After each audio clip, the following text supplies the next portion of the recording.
एक ब्राह्मण की बेटी और चार बारातें। एक अनोखी कथा जिसे आप लोग सुनकर दंग रह जाएंगे। मित्रों, बहुत पुराने समय की बात है। करमपुर नाम के गांव में सोमदत्त नाम का एक ब्राह्मण रहता था। वह ब्राह्मण बड़ा ही ईमानदार और सज्जन व्यक्ति था और उसकी पत्नी सुशीला भी बड़ी संस्कारी और धर्मपारायण स्त्री थी। सुशीला बड़ी संस्कारी और घर के कामकाज में बहुत होशियार थी। उन दोनों पति पत्नी के बीच में दो बच्चे थे, जिसमें से एक लड़की थी और एक लड़का। वह ब्राह्मण दंपति दोनों बच्चों से बड़ा प्रेम करते थे और उनको सच्चा और ईमानदार बनाने की कोशिश किया करते थे। हालांकि लड़का जो था वह बड़ा था, फिर भी लड़की अधिक होशियार थी। माता पिता की वह बड़ी दुलारी थी और लड़की देखते ही देखते समय के साथ बड़ी हो गई और विवाह के योग्य हो गई। माता पिता यह सोच भी नहीं सकते थे कि लड़की इतनी जल्दी विवाह के योग्य हो जाएगी। उनका कभी ध्यान ही नहीं गया था कि कब लड़की विवाह की योग्य हो गई। एक दिन की बात है कि जब वह अपनी मां के पास खड़ी थी तो उसे देख कर के मां को ऐसा मालूम हुआ कि अब उसकी बेटी कद में उसके बराबर हो गई है और अब उसके विवाह की चिंता करनी चाहिए। मित्रों, उसी दिन शाम को ब्राह्मण की पत्नी सुशीला ने अपने पति को बुलाया और कहा कि लड़की विवाह के योग्य हो गई है, अब उसके विवाह की चिंता करो। ब्राह्मण भी पत्नी से कहने लगा कि तुम ठीक कहती हो, भाग्यवान, अब मुझे उसके लिए बर ढूंढना ही पड़ेगा। इतना कहकर के वह ब्राह्मण चिंता में डूब गया। तभी उसने पत्ररा उठाया और देखा। वह देखना चाहता था कि विवाह की शुभ घड़ी कौन सी है। पत्ररा देखने पर उस ब्राह्मण को मालूम हुआ कि विवाह इसी महीने में बनता है और आगे 9 साल तक विवाह का कोई भी मुहूर्त सही नहीं है। यह देख करके उसे बड़ी घबराहट हुई और ब्राह्मण ने यह बात अपनी पत्नी को बता दी। वह कहने लगा कि हे प्रिय, लड़की का विवाह इसी महीने में ठीक लगता है। आगे 9 साल तक विवाह का लग्न ठीक नहीं है और इस महीने में ब्याह के लिए केवल एक दिन अच्छा है, इस महीने की 20 तारीख। यह सुनकर के ब्राह्मण की पत्नी बहुत बेचैन हो गई और कुछ देर विचार करने के बाद बोली, अभी तो 15 दिन बाकी है। अगर ठीक तरह से कोशिश की जाए तो इतने दिनों में बर ढूंढा जा सकता है। कोई अच्छा लड़का मिल ही जाएगा और इसी महीने विवाह भी हो सकता है। 9 साल तो हम इंतजार ही नहीं कर सकते। लड़की काफी बड़ी है। ब्राह्मण फिर चिंता में पड़ गया। उसने सोचा कि पत्नी ठीक कहती है, 9 साल तक नहीं रुका जा सकता है। तुरंत उसने नाई को बुलवाया और लड़की के लिए फौरन वार ढूंढने के लिए उसे जाने के लिए कह दिया। उसने नाई को साफ बता दिया कि लड़की का विवाह 9 साल तक नहीं बनता, इसलिए जल्दी ही योग्य वर ढूंढना है और विवाह इसी महीने की 20 तारीख को करना है।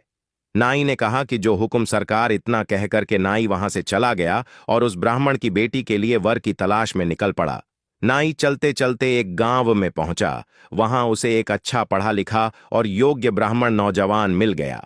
नाई ने उसे अच्छा वर समझ करके रिश्ता पक्का कर दिया और विवाह इसी महीने की 20 तारीख को पक्का करके वह वापस आ गया। उधर नाई के घर से निकलते ही ब्राह्मण के दिल में तरह तरह के विचार आने लगे।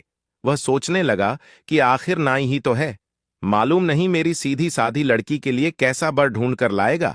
समय थोड़ा है, अगर गलती हो गई तो ठीक नहीं की जा सकेगी। साथ ही ब्याह का रिश्ता एक पवित्र रिश्ता है। दूल्हा और दुल्हन का उम्र भर का मिलन है और 2 जिंदगियों का। आखिर कब तक साथ है। मैंने बड़ी गलती की जो लड़की के लिए वर ढूंढने नाई को भेज दिया। मुझे नाई पर भरोसा नहीं करना चाहिए। जिस लड़की को मैं इतना प्यार करता हूं, क्या उसके लिए कुछ परेशानी भी नहीं उठा सकता। नहीं, मैं खुद उसका बर ढूंढने के लिए जाऊंगा। लड़की चाहे 3 वर्ष और कुंवारी रहे, लेकिन जब तक मेरी मर्जी का बर ना मिलेगा तब तक अपनी लड़की का विवाह नहीं करूंगा। यह सोच करके ब्राह्मण उठा और अपनी इच्छा अपनी पत्नी को बता करके उसके लिए दूल्हा ढूंढने के लिए निकल पड़ा। एक गांव में उसे एक ऐसा योग्य वर मिल गया जैसा वह चाहता था। ब्राह्मण ने अपनी बेटी का रिश्ता उस नौजवान से पक्का कर दिया और विवाह की तारीख बताकर के चला आया। उधर ब्राह्मण के घर से निकलते ही ब्राह्मण की पत्नी को बड़ी बेचैनी हुई। वह सोचने लगी, नाई तो बेवकूफ होता है, उसे क्या खबर है कि हमारा घर कितना इज्जतदार है। मेरी लड़की तो गुलाब का फूल है, अंधेरे घर में भी उजाला कर देने वाली है। अगर नाई कोई गरीब घर या बदसूरत लड़का देख करके आया तो मेरी लड़की तो खुद ही मर जाएगी। मेरा दिल भी उम्र भर जलता रहेगा। मेरे पति ने भी बहुत बुरा किया, जो नाई को लड़का ढूंढने के लिए भेज दिया। अब उन्हें अपनी गलती का एहसास हुआ है और वह खुद ही लड़का ढूंढने के लिए निकल गए हैं। लेकिन उससे भी क्या होगा? वह भी कौन सा मेरी पसंद का लड़का देख करके आएंगे? मैं जानती हूं वह ज्यादा से ज्यादा यह देखेंगे कि लड़का पढ़ा लिखा और तंदुरुस्त होना चाहिए, उसके घर में कुछ भी ना हो। लेकिन उन्हें क्या खबर कि औरतों की क्या क्या इच्छाएं होती हैं, लड़कियां क्या क्या सपने देखती हैं। मैं तो ऐसा लड़का चाहती हूं जो खूबसूरत हो, मंद हो, नीक दिल और नीक चलन का हो। अगर पढ़ा लिखा हुआ लेकिन खूबसूरत ना हुआ तो वह दो कौड़ी का होगा। इसीलिए मैं खुद लड़का ढूंढने जाऊंगी। मेरे पति ने मेरी बात मानी तो क्या ये छोटी सी बात नहीं मानेंगे? मानेंगे क्यों नहीं? जबरदस्ती मना लूंगी क्या? मेरी लड़की पर मेरा कुछ भी हक नहीं है। ना ही मैं नाई की बात मानूंगी और ना ही अपने पति की। ये तो लड़की के लिए उम्र भर का सवाल है। और यही सोच करके ब्राह्मणी ने अपने लड़के को अपने पास बुलाया और उसे सारा हाल बता करके लड़की के लिए लड़का ढूंढने के लिए निकल पड़ी। लड़के की तलाश में वह एक गांव में जा पहुंची। वह जैसा बर चाहती थी उसे वैसा बर मिल गया। उससे रिश्ता पक्का करके, वह ब्याह की तारीख पक्की करके वह भी अपने घर वापस चल दी। इधर उसके घर से जाते ही लड़की का भाई मन में सोचने लगा, विचार करने लगा, नाई तो अपना फर्ज पूरा कर देगा। उससे वर ढूंढने के लिए कहा गया है, वह लड़का ढूंढ देगा। फिर चाहे वर कैसा भी हो, वह ढूंढने के बाद उसका फर्ज पूरा हो जाएगा। पर बाद में भुगतना तो हम ही को पड़ेगा। मां बाप पर कुछ जिम्मेदारी जरूर है, लेकिन ज्यादा नहीं। वह तो अपनी मर्जी का लड़का ढूंढेंगे पिताजी, या देखेंगे कि लड़का पढ़ा लिखा हो, और माताजी या देखेंगी कि लड़का खूबसूरत हो और दौलतमंद हो। लेकिन इतने से काम नहीं बनता मां। बाप तो बहन का ब्याह करके स्वर्ग सिधार जाएंगे। बहनोई साहब और उनके खानदान वालों के बाद मुझे ही पालना पड़ेगा। इसीलिए मैं चाहता हूं कि मेरी बहन के लिए जो बर देखा जाए वह व्यवहार का अच्छा हो, मिलनसार हो और उसके खानदान वाले भले हो, और मेरी बहन को ससुराल में जाकर के कोई तकलीफ ना हो और उसकी वजह से मुझे भी कोई तकलीफ ना हो। लड़का पढ़ा लिखा भी हो, खूबसूरत भी हो और दौलतमंद भी हो, लेकिन शरीफ ना हुआ तो घर में हमेशा परेशानी ही बनी रहेगी और बहन की जिंदगी दूभर हो जाएगी। मुश्किल जिंदगी हो जाएगी बेचारी की। इसीलिए मैं अपनी मर्जी का दूल्हा ढूंढने जाऊंगा। मां बाप भले ही नाराज हो, आखिर उन्हें कितने दिन और इस दुनिया में रहना ही है। आखिर वे तो इस दुनिया से चले ही जाएंगे। तो यह सब सोचकर के वह ब्राह्मण का बेटा उठा और बहन के लिए बर ढूंढने के लिए निकल पड़ा। एक गांव में उसे भी अपनी पसंद का एक लड़का मिल गया और उसका रिश्ता पक्का करके और विवाह की तारीख पक्की करके वह घर वापस चल दिया। नाई ब्राह्मण, ब्राह्मणी और उनका लड़का चारों एक ही दिन घर वापस पहुंचे। आपस में बातचीत करने के बाद मालूम हुआ कि चारों चार गांव में चार वर तलाश करके आए हैं और सबको विवाह की एक ही तारीख बता करके आए हैं। यह बात जान करके बेचारे ब्राह्मण को बड़ी चिंता हुई। उसने नाई से कहा कि तुम फौरन तीनों गांव में जाकर के रिश्ता मना कर आओ। सिर्फ वही रिश्ता पक्का समझा जाए जिसे बाप ने बेटी के लिए खुद पक्का किया है। नाई उलझन में पड़ गया और वह हां करके ना करना ठीक नहीं समझता था। अगर नाई आज एक रिश्ता पक्का कर दे तो कल उसे मना कर दे तो समाज में उसकी क्या इज्जत बाकी रहेगी। इसीलिए उसने तीनों जगह पर जाकर के ब्राह्मण का पैगाम सुना दिया, लेकिन किसी ने उसकी बात नहीं मानी। सब समझ रहे थे कि नाई किसी के बहकावे में आया है और वह लोग विवाह की तैयारी करते रहे। उन्होंने सोचा कि रिश्ते को तो वही मना कर सकता है जिसने रिश्ता पक्का किया है, या कोई लड़की वालों का दुश्मन है। भले ही वह नाई है, लेकिन है कोई दुश्मन जो रिश्ता तोड़ने आ गया है। विवाह की तारीख आ गई। ब्राह्मण ने विवाह की सारी तैयारी कर ली थी, लेकिन जब शाम को 4 बारातें दरवाजे पर आ गईं तो वह देख करके घबरा गया। सोचने लगा, नाई को तो मैंने मना करने के लिए भेज दिया था, फिर भी बाकी 3 बारातें किस तरह यहां पहुंच आई? ये लोग कैसे आ गए? एक लड़की और 4 दूल्हे, कैसी बदकिस्मती है मेरी। हे भगवान, मैंने ऐसा कौन सा पाप किया है जो मुझे यह दिन देखने को मिले हैं? अब मैं कहां जाऊं और क्या करूं? यही सोचते सोचते ब्राह्मण बेचैन हो गया और शर्म और बदनामी के कलंक से बचने के लिए खुदकुशी करना ही उसने सबसे अच्छा इलाज समझा। वह धीरे से गांव के बाहर एक कुएं में कूदकर अपनी जान देने के लिए अपने घर से निकल पड़ा।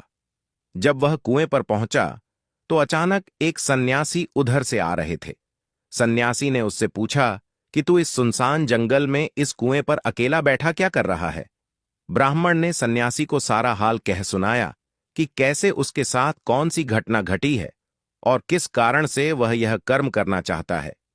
सन्यासी ने कहा, खुदकुशी करने से कोई फायदा नहीं होगा, तू मेरे साथ चलो, मैं तेरी मुश्किल हल करवाऊंगा।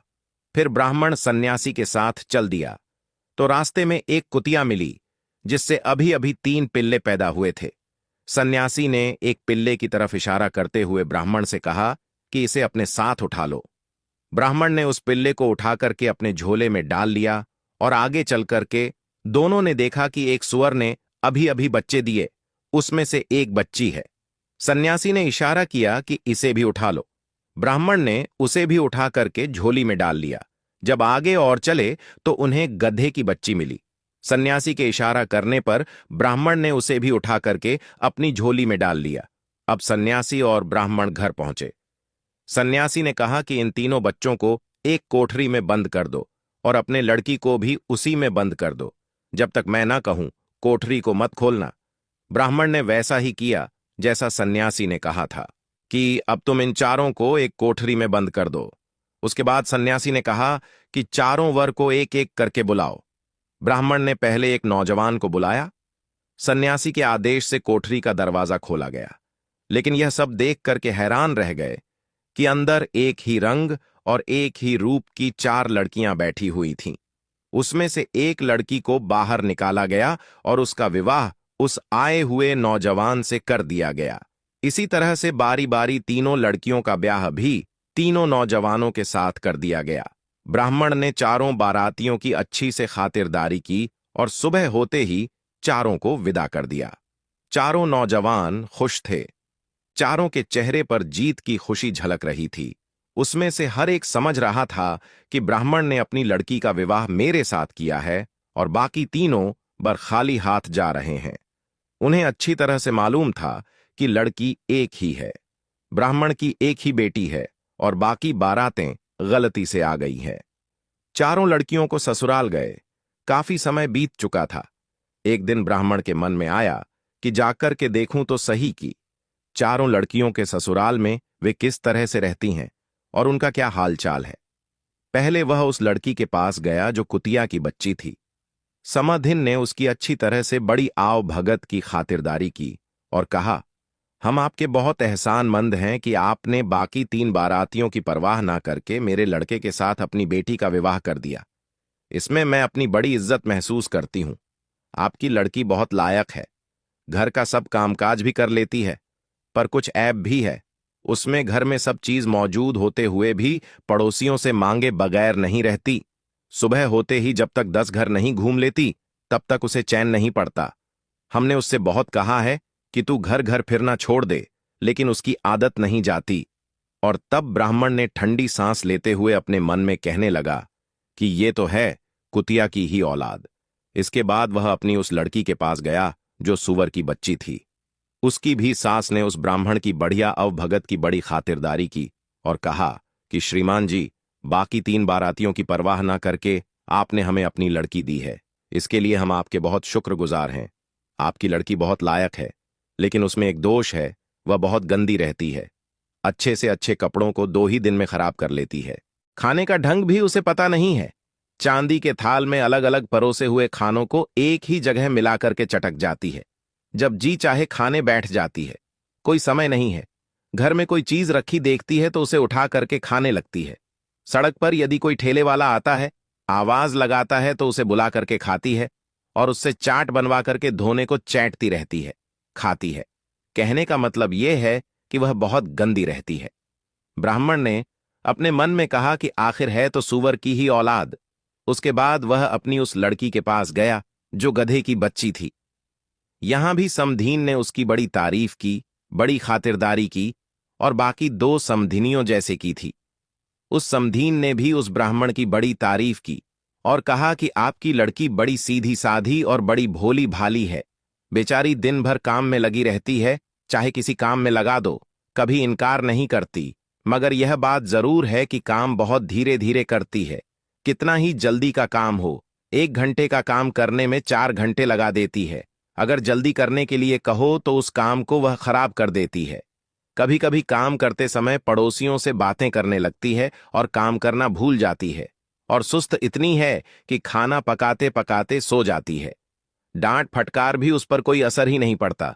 अकल तो भगवान ने दी ही नहीं, किसी बात को बार बार समझाओ फिर भी समझती नहीं। बच्चे उसे कभी कभी गधे की बच्ची भी कह देते हैं। ब्राह्मण ने मन में कहा कि कौन सी मेरी लड़की है, ये तो गधे की ही औलाद है। फिर आखिरी बार वह अपनी लड़की के पास गया। यहां भी उसकी बड़ी आव भाव हुई। समधिन ने उसकी लड़की की बड़ी तारीफ की और कहा, आपकी लड़की बड़ी शरीफ और नीक दिल की है। जिस दिन से हमारे घर आई है, हमारे घर की सारी गरीबी दूर हो गई। वह बहुत सवेरे उठती है, सबसे पहले उठती है, सारे घर की सफाई करती है, हमेशा नहा धोकर के पूजा पाठ करती है और खाली समय में रामायण भागवत पढ़ती है। खेल तमाशे उसे अच्छे नहीं लगते। मेला देखने आज तक कभी नहीं गई। सबको बड़े प्रेम से खाना खिलाती है। सास ससुर और पति और दूसरे बुजुर्गों की सेवा करके खुश हो जाती है। उसका बर्ताव और बोलचाल का ढंग बहुत अच्छा है। घर के बाहर के सब लोग उससे खुश रहते हैं। घर की सब चीजों की देखभाल करती है, कोई भी फालतू का खर्च नहीं होने देती। जिस चीज की जरूरत होती है वही मांगती है। अपने लिए आज तक कभी एक साड़ी तक लाने के लिए नहीं कहा। जब वह खरीद कर लाते हैं तो कहती हैं कि अभी इसकी क्या जरूरत थी। जेवर तो पहनती ही नहीं। वह अपने सुहाग को ही अपना सबसे बड़ा जेवर समझती है। मैं उसकी खूबियों की कहां तक तारीफ करूं। वह आपकी बेटी नहीं, वह तो साक्षात देवी है। और ऐसी बेटी जिस घर में जाती है वह घर सदैव अन्न धन से भरा रहता है। ब्राह्मण ने मन में कहा कि आखिर है तो इंसान की औलाद। इसके बाद वह खुश होकर के ब्राह्मण अपने घर वापस चला गया। जब वह ब्राह्मण अपने घर पहुंचा तो वह अपनी पत्नी ब्राह्मणी को वह सारी कथा सुना डाली और बताया कि हमारी पुत्री अपना जीवन बहुत अच्छे से व्यतीत कर रही है। हमें अब किसी बात की चिंता नहीं करनी चाहिए, न हमें टेंशन लेना चाहिए। मित्रों, इस तरह से ब्राह्मण और उस ब्राह्मणी का जो संकट था वह टल गया और ब्राह्मण और ब्राह्मणी अपनी लड़की का विवाह करने के बाद बड़ा संतुष्ट थे। मित्रों, यही थी एक ब्राह्मण की बेटी की 4 विवाह और 4 दूल्हे की कहानी। पसंद आई होगी। यदि आप लोगों को पसंद आई हो तो वीडियो को लाइक करके, चैनल को सब्सक्राइब करके बेल आइकन ऑल पर प्रेस कर लीजिए, जिससे आप सभी लोग प्राचीन कथाओं और कहानियों से जुड़े रहें। मित्रों, वीडियो को पूरा देखने के लिए आप सभी लोगों का धन्यवाद।